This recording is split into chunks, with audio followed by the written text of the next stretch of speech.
Es nezinu nevienu cilvēku mūsdienās, kas nelietotu kosmētiskos līdzekļus, kas neizmanto mājas tīrīšanas līdzekļus, kas neiet uz lielveikalu iepirkties. Ja? Tādi cilvēki ir ļoti, ļoti maz, ja tādi ir.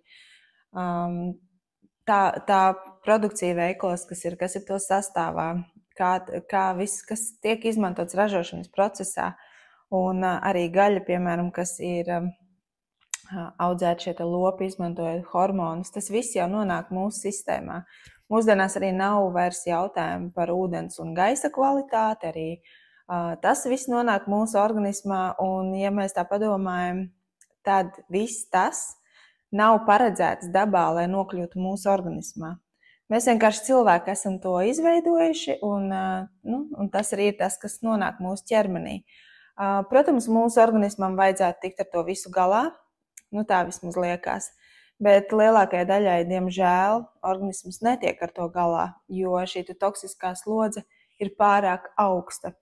Un tad šajā gadījumā, protams, kad nāk palīgā šī organisma attīrīšana, kas ir tieši saistīta ar iekšējo gremošanas sistēmas sakārtošanu, kas savukārt arī ir tas, kas palīdz izvadīt šos toksīnus no organisma.